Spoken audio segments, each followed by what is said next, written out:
À la lumière des Écritures, on découvre la stratégie de Jésus, l'approche de Jésus pour prendre des hommes ordinaires et les préparer à l'extraordinaire. Comment Jésus arrive-t-il à tracer un nouveau chemin dans un contexte particulier où la religion est pesante? Comment Jésus arrive à transformer la religion de son temps en une relation? C'est grâce notamment aux apôtres que nous avons connaissance aujourd'hui du message de l'Évangile. On ne réfléchit pas souvent à la manière dont Jésus a choisi ses disciples, mais pourtant, quand on commence à creuser la question, on est vraiment surpris.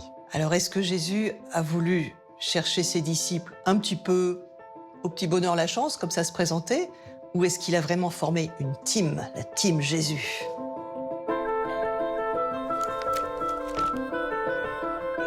Le réseau Jésus. Ma Bible. Pourquoi pas la Sainte Bible, la Bible annotée, la Bible illustrée? Parce que la Bible, présentée comme parole de Dieu, doit devenir parole vivante pour moi. Ma Bible, c'est aujourd'hui une prédicatrice laïque, un pasteur blogueur, un second pasteur et un entrepreneur. Chacun est venu aujourd'hui avec sa Bible, sa lecture et son analyse pour discerner un Jésus différent dans sa démarche de Messie. Il ne s'agit pas de découvrir l'action du Fils de Dieu, mais celle du Fils du charpentier, qui se lance dans un étrange chantier, structurer un plan, forger un réseau, échafauder une communauté.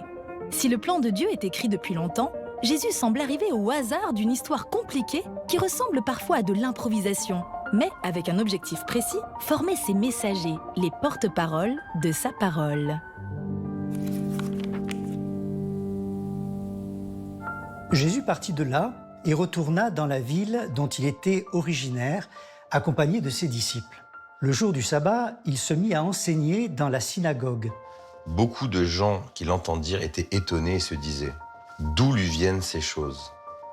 Quelle est cette sagesse qui lui a été donnée et comment de tels miracles se font-ils par ses mains ? N'est-ce pas le charpentier, le fils de Marie, le frère de Jacques, de José, de Jude et de Simon ? Et ses sœurs ne sont-elles pas ici, parmi nous ? » Et il était pour eux une occasion de chute. Jésus leur disait « Un prophète n'est méprisé que dans sa patrie, parmi ses parents et dans sa maison. » Et il ne pouvait faire là aucun miracle. Pourtant, il guérit quelques malades en leur imposant les mains. Et il s'étonnait de ce qu'ils ne le croyaient pas. Jésus parcourait les villages d'alentour en enseignant. Alors, il appela les 12 et il commença à les envoyer 2 à 2.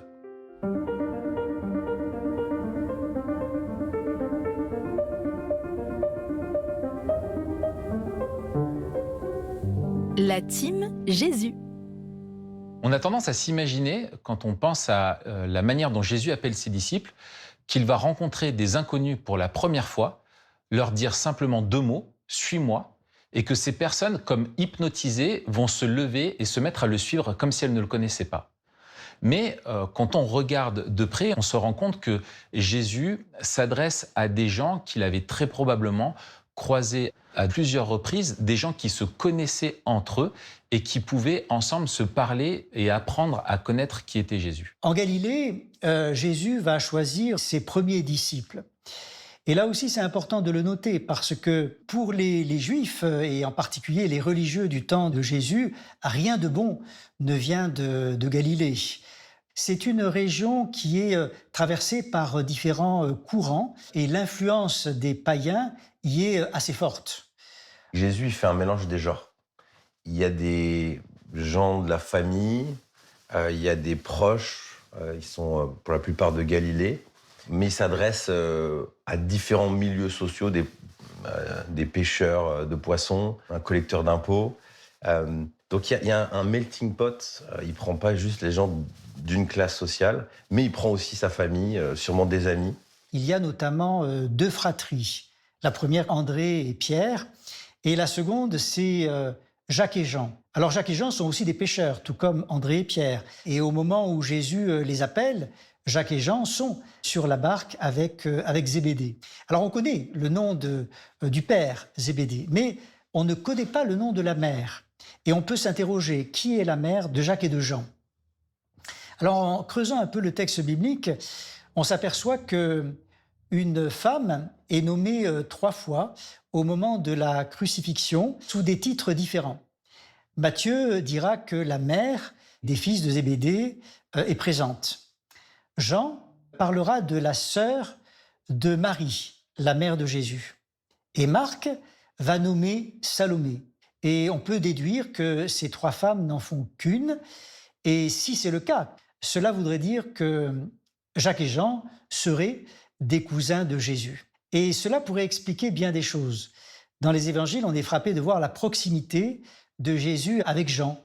Jean, le disciple que Jésus aimait. Jésus devient recruteur et il cherche, depuis sa famille jusqu'à ceux qui deviendront adeptes, compagnons et disciples. Il nous faut dresser la liste des contacts et cela semble très vite se compliquer, mais il suffit, pour rendre les choses plus claires, de bien ranger les noms et les gens dans le répertoire et, s'il le faut, ajouter des indices, cousins, voisins, collègues, amis, nouveaux contacts. Parmi eux, il y en a 2 qui nous surprennent un petit peu. C'est qu'il y a d'abord Lévi, qui sera appelé Matthieu. Lévi qui était un collecteur d'impôts, qui travaillait donc pour l'occupant romain. Et il y a Judas l'Iscariote, celui qui va trahir Jésus. Et Judas l'Iscariote, lui, vient de Judée. C'est le seul apparemment qui ne vient pas de Galilée comme les autres. Et ce qui est peut-être le plus étonnant, c'est que Jésus ait réuni dans son équipe ces 2 personnages. C'est comme s'il avait réuni pour nous le général de Gaulle et le maréchal Pétain. Parmi les disciples de Jésus, il y avait aussi un dénommé Simon le Zélote. Les Zélotes, qui étaient un groupe religieux politique qui faisait partie de la résistance contre l'envahisseur romain. Lui, Jésus, qui va enseigner un discours qui est vraiment pacifique et qui veut respecter l'autorité romaine, mais pourtant, il prend avec lui un nationaliste. On peut imaginer les discussions houleuses entre ces personnages qui avaient des visions du monde et une éthique totalement différente.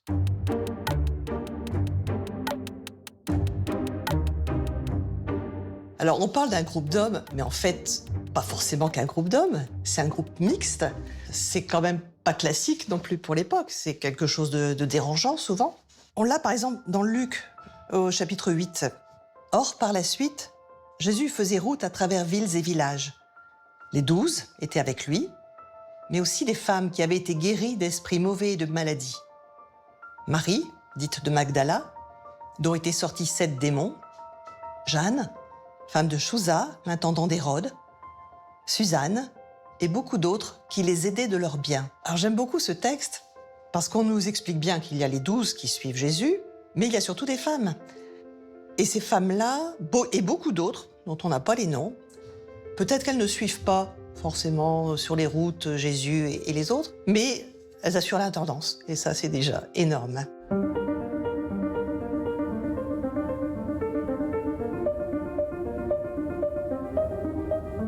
Un process de recrutement inédit.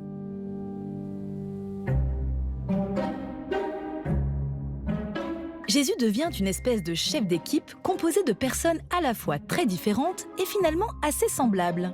Différentes parce que les profils sont hétéroclites et disparates. Semblables parce qu'ils ont tous tout à apprendre. Et il y a du boulot. Il y a les curieux, la foule, ceux qui suivent, parce qu'ils se baladaient à pied, donc j'imagine que c'était assez facile de le suivre pour vraiment s'imprégner. Puis ensuite, il va y avoir les disciples.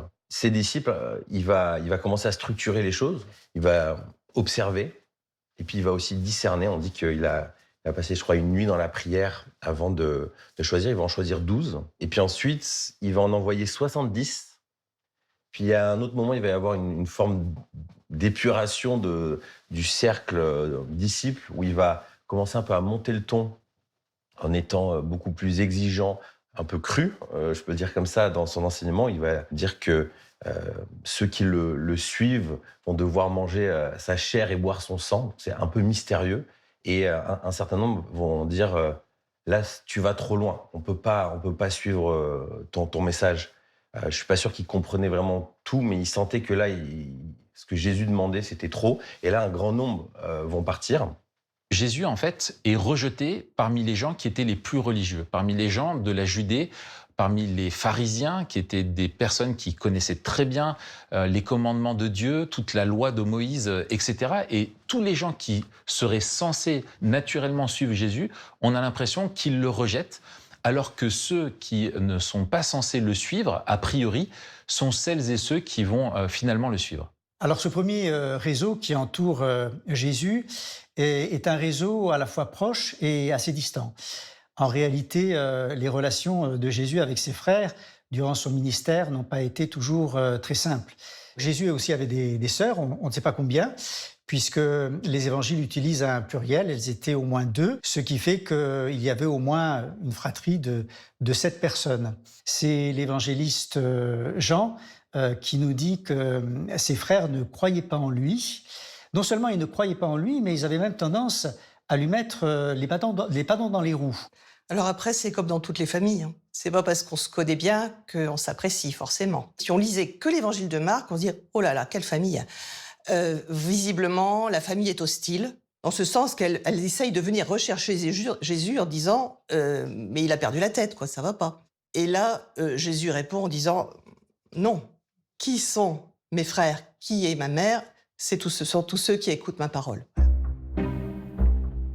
Si nul n'est prophète dans son pays, personne n'est vraiment compris dans sa famille. En tout cas, pas facilement. Mais il faut avouer que Jésus y va fort. Marie a une place particulière dans l'évangile de Jean, puisqu'elle est au début, elle est aux noces de Cana, et elle est à la fin. Voilà. Ce qui est assez intéressant concernant Marie, c'est qu'au pied de la croix, Jésus confie sa mère non pas à un de ses frères, mais à Jean, le disciple que Jésus aimait. En fait, c'est une transmission et c'est une manière de dire que la filiation, elle ne passe pas forcément par les liens du sang, mais par la famille qu'on se construit. Parmi les membres de la famille de Jésus, il y en a un qui est très important et qui va jouer un rôle central dans le ministère de Jésus, c'est son cousin Jean-Baptiste. Jean-Baptiste va déjà, lui, rassembler des disciples autour de lui et ces disciples suivront Jésus-Christ quand Jésus va commencer son ministère public. Donc il a un rôle vraiment essentiel et on voit que Jésus va être très attaché à Jean-Baptiste et même très affecté quand Jean-Baptiste va se faire assassiner. Ah, il faut nous arrêter sur la famille de Jésus. Ici, on évoque des frères et des sœurs pour lui, mais les lectures de la Bible semblent diverger. 3 évangiles sur 4 parlent des frères et sœurs du Christ, mais on semble parfois refuser à Marie la chance d'avoir eu d'autres enfants que celui né dans une étable. Si le protestant accorde une fratrie à Jésus, le catholique préfère parler d'une cousinade et l'orthodoxe d'une famille recomposée. Alors qu'en est-il vraiment ? Le Nouveau Testament, rédigé en grec, est pourtant précis. Il distingue clairement frères et cousins. Luc, comme Paul, maîtrise cette nuance. Paul parle de Jacques, frère du Seigneur, et ailleurs de Marc, cousin de Barnabas. Il sait donc faire la différence. Refuser à Jésus des frères et sœurs revient surtout à accorder à Marie un statut particulier. Oui, Marie est vierge à la naissance de Jésus. Le texte biblique affirme cette étrangeté, mais rien n'indique qu'elle le soit restée ensuite. L'idée de la virginité perpétuelle apparaît bien plus tard, hors du Nouveau Testament, et devient dogme au 7e siècle, proclamé par le pape Martin Ier. Matthieu précise d'ailleurs, avec pudeur, que Joseph ne la connut pas jusqu'à ce qu'elle lui enfantait un fils, auquel il donna le nom de Jésus. Autrement dit, pas de relation sexuelle avant la naissance. Après, c'est une autre histoire. Pour les protestants, rien n'empêche donc Marie d'avoir eu d'autres enfants ensuite. Bienvenue aux frères et sœurs de Jésus. Certains affirment que frère désigne ici plutôt un lien de conviction. Ceux qui croient comme moi sont des frères et sœurs. Mais Jean précise que les frères de Jésus ne croyaient pas en lui. Donc s'ils ne croient pas, ils ne sont pas frères. Les orthodoxes proposent quant à eux une autre hypothèse, des demi-frères. Selon eux, Joseph aurait eu des enfants d'un premier mariage. Pourquoi pas ? Mais les évangiles n'en parlent jamais. Et lors de la fuite en Égypte, l'ange dit bien à Joseph « Prends l'enfant et sa mère, pas tes enfants ». Encore un détail, à la Pentecôte, les disciples étaient réunis avec pas mal de monde. Et le texte mentionne la mère de Jésus et ses frères, dont Jacques et Jude, qui joueront un rôle majeur, avec humilité et discrétion. Ils ont sans doute hérité cela de leur mère.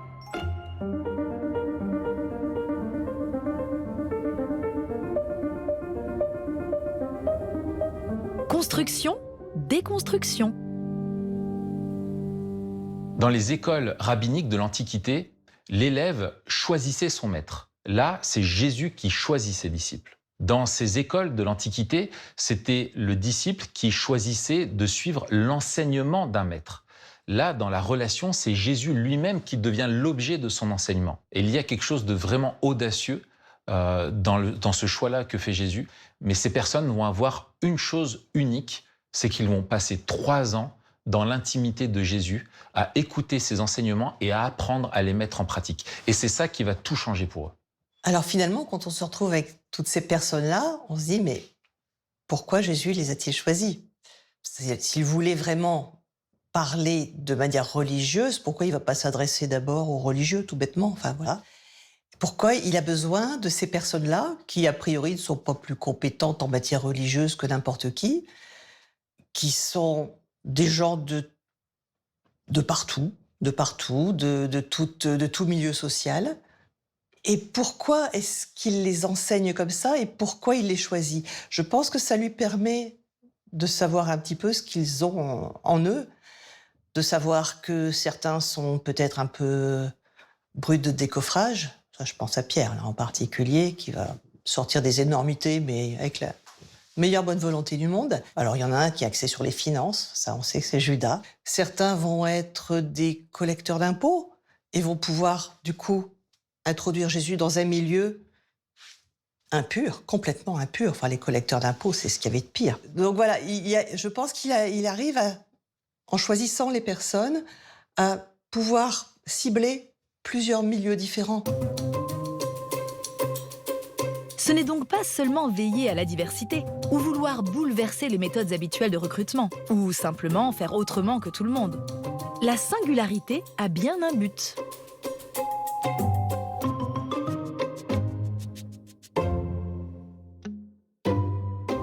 Il y a sans doute de la part de Jésus une stratégie, et il me semble que cette stratégie passe en grande partie par sa pédagogie. Jésus cherche à créer une communauté d'apprentissage. Et il s'y prend de plusieurs manières. Il va adapter son mode de communication à ses disciples en utilisant des modes variés. Tantôt, ça va être le discours, d'abord à ses disciples, mais aussi à la foule.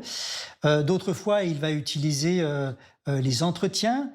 Et à d'autres endroits, il va avoir des entretiens personnalisés, on pourrait presque dire du 1 à 1. La pédagogie de Jésus est particulière, en tout cas, elle tranche avec celle des chefs religieux de son temps, les pharisiens notamment, qui eux décortiquent la loi. Ce sont des experts qui cherchent à faire des adeptes. Jésus ne cherche pas à faire des adeptes, il cherche à transformer les cœurs. Il ne cherche pas à faire des têtes pleines, il cherche au contraire à faire en sorte que ses disciples puissent être transformés à l'intérieur d'eux-mêmes pour pouvoir penser, dire et agir avec sagesse et discernement. Il va vivre avec eux, il va les observer, il va les mettre au défi et il va voir comment ils évoluent, comment ils réagissent. Moi, je crois fortement, de par mon expérience, que la vérité des cœurs, elle émerge que dans l'inconfort. Et je crois que Jésus est assez doué pour mettre les gens dans des situations parfois un peu inconfortables.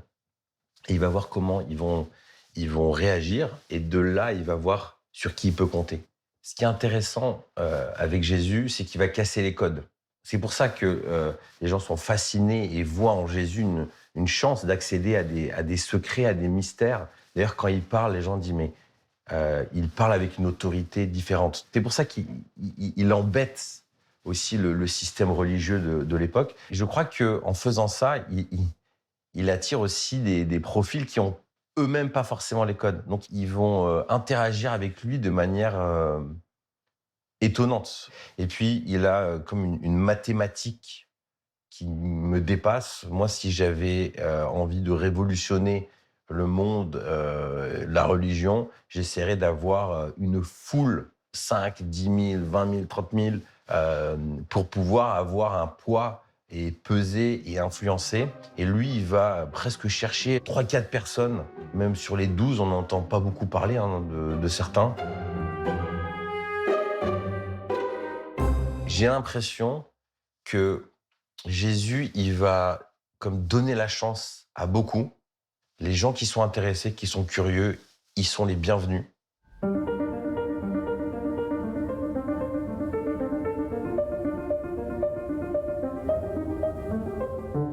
l'audace de Jésus. Donc on voit que parmi ceux qui entourent Jésus, il y a des personnes bien différentes que Jésus va faire en sorte de les chercher là où finalement au départ il habite, mais pas seulement. Il va les rassembler d'horizons divers et variés. Il va chercher à construire une communauté d'apprentissage.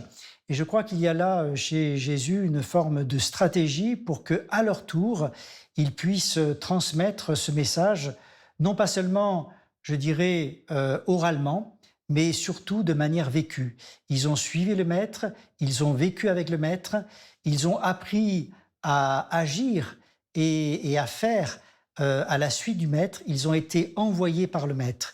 En même temps, dans sa stratégie, Jésus va faire en sorte d'appeler des personnes qui ne sont pas dans son entourage direct pour que ces personnes deviennent des collaborateurs ou bien des collaboratrices. Et cela de manière assez surprenante. On peut penser à la Samaritaine. On connaît l'opposition qu'il y avait entre les Juifs et les Samaritains. Eh bien, il va lui révéler sa messianité. En fait, c'est la seule fois dans les évangiles où Jésus va révéler sa messianité. Il le révèle à une femme, qui plus est à une Samaritaine. Elle devient une collaboratrice de Jésus dans la mesure où elle va diffuser le message de l'évangile. Il y a un passage où Jésus va de l'autre côté du lac. Il va faire une rencontre, c'est un peu digne d'un film d'horreur, avec un démoniaque que tout le monde fuit. Et là, il va chasser les démons et ramener cet homme à une pleine conscience de lui-même. Et cet homme va vouloir le suivre. Et Jésus va lui dire « Non, tu ne me suis pas, retourne ». Et ça m'a fasciné parce que moi, ça aurait été un highlight de ma carrière. Je fais un miracle comme ça, où il se passe un événement dingue. Là, j'ai envie de surfer sur la vague. Là, mon taux de popularité, de crédibilité, il est au max. Et en fait, non, toi, va loin, va témoigner, alors qu'il aurait pu le garder à côté et dire à tout le monde, bon, je te passe le micro, raconte ton témoignage. Et puis tout le monde dit, bah voilà, j'étais... Non, il va pas faire ça. Et on le voit à plusieurs moments, la foule est là, galvanisé, et puis il va disparaître. Certains vont même parfois le chercher, il est où Jésus ? Et je trouve ça fort, en tout cas, moi, ça m'interpelle, parce que j'imagine, lui, il sait qu'à un moment, il va partir, et que les disciples vont être sans lui, donc il a envie de transmettre, mais il sait que ce qu'il a besoin surtout, c'est d'être dans la présence de Dieu, seul, se ressourcer. Et donc, il reste aligné, en fait. Il ne dit pas, là, j'ai un plan, ça marche, OK. Quand je m'y prends de cette manière-là, ça marche, je continue. Non, il surprend. Surprise, surprise, c'est vrai qu'il faut suivre. Enfin, suivre. Il y a ceux qui suivent, ceux qui décident de ne plus suivre, ceux qui voudraient suivre, mais ce n'est pas le moment. Vous suivez ? On dirait que chez celui qui impose de nouvelles règles, eh bien, il n'y en a pas. On peut trouver la stratégie de Jésus vraiment audacieuse. Ce n'est pas à la fin des 3 ans, juste avant d'aller à Jérusalem pour y être crucifié, que Jésus s'est précipité pour choisir une poignée de personnes, leur faire des cours intensifs pour qu'ils puissent le retransmettre à leur suite. Mais dès le début de son ministère, Jésus a rassemblé autour de lui des personnes pour qu'elles vivent avec lui, pour qu'elles l'observent vivre, pour qu'elles l'observent enseigner et pour qu'elles puissent être formées à son contact. Jésus est le propre objet de sa formation et la formation de ses disciples est une aventure qui est avant tout relationnelle. Quand on voit leur vie, quand on voit leur comportement, eh bien on a l'impression que c'est une bande de bras cassés. Quand il faut se taire, ils parlent. Quand ils devraient parler, ils se taisent. Ils se trompent beaucoup. Ils ont du mal à comprendre l'enseignement de Jésus. Ils sont parfois extrêmes dans leurs réactions et Jésus doit sans cesse les reprendre. Mais Jésus savait les personnes qu'il choisissait. Et il y a derrière ça un grand message. Ce qui compte, ce ne sont pas les qualités humaines qui permettent aux hommes de suivre Jésus, c'est les qualités du divin pédagogue qui est Jésus. Et Jésus est arrivé à son but en les choisissant, parce qu'on voit après sa résurrection le ministère qu'ils ont eu, le rôle qu'ils ont eu dans l'histoire de l'Église et l'enseignement qu'ils ont transmis. On voit que Jésus les a parfaitement préparés à son départ après la résurrection. Alors, est-ce que cette manière de faire a été efficace ? A priori, oui, puisqu'on est là, mais ça n'a pas été sans difficulté, parce qu'il y a eu Peut-être erreur de casting sur Judas, ça c'est possible, ou pas. Voilà. La liberté de l'homme peut aller jusque-là. Ou alors, il y a eu aussi des disciples qui l'ont payé très cher et assez rapidement. On a eu Étienne qui a été tué très rapidement. On a eu Jacques, justement, un des fils de Zébédée, qui a fait partie des premiers martyrs aussi. Donc, ça aurait pu ne pas marcher. Et finalement, de personne à personne, le message est passé. L'apôtre Paul explique, dans une de ses lettres, la façon de faire de Dieu. Considérez, frères, qui vous êtes, vous que Dieu a appelés. Il y a parmi vous, du point de vue humain, peu de sages, peu de puissants, peu de gens de noble origine. Au contraire, Dieu a choisi ce qui est folie aux yeux du monde, pour couvrir de honte les sages. Manifestement, Jésus a la même pratique. Le choix de Jésus de choisir ces 12 personnes-là me trouble. Je me dis qu'à sa place, je n'aurais jamais fait ça. Mais en même temps, quand j'y réfléchis un peu plus, ça me rassure énormément. Parce que moi, je peux m'identifier facilement à ces personnes-là. Je me reconnais dans leurs failles, dans leurs faiblesses. Et donc je me dis que si Jésus les a choisis eux et qu'ils pouvaient le suivre, eh bien moi aussi je peux le suivre. Non pas par mes propres forces, par mes qualités, mes talents, mais en faisant confiance à son enseignement et en essayant de le mettre en pratique. Ce que j'aime bien dans cette façon de voir les choses, c'est que ça donne une consistance humaine à Jésus. Jésus est un homme qui a rencontré des gens dans sa famille, qui a rencontré des amis et qui a bâti une communauté. Le message, il passe à travers des relations. Et il les envoie après. Allez-y, 2 par 2, et allez annoncer au monde ce que je vous ai annoncé. Et ça veut dire que la foi n'est pas un corpus de choses à connaître, à savoir. C'est toujours dans une transmission, dans une suite de personne à personne. En analysant la manière de faire de Jésus dans le recrutement, dans la formation, je me suis rendu compte qu'il y a l'approche du recrutement professionnel et l'approche du recrutement spirituel. Plus mes entreprises ont grandi, plus j'ai recruté de monde, plus j'ai analysé mes échecs dans le but de limiter la casse, les erreurs, les mauvais recrutements, ce qui en soi, pour un chef d'entreprise, est une bonne chose. Mais je me rends compte que les recrutements qui ont été féconds, ceux qui ont eu un impact, qui ont créé des projets créatifs dont j'ai été très surpris, c'était souvent des rencontres improbables, des connexions de cœur qui ont fait naître des projets inattendus. Jésus n'est pas quelqu'un qui enseigne du haut de sa hauteur, mais c'est quelqu'un qui s'adapte à tout le monde et il est très personnel dans sa manière de faire. Jésus est celui qui pose sur moi le même regard que celui qu'il a posé sur non seulement ses disciples, mais aussi sur toutes les personnes qu'il a croisées.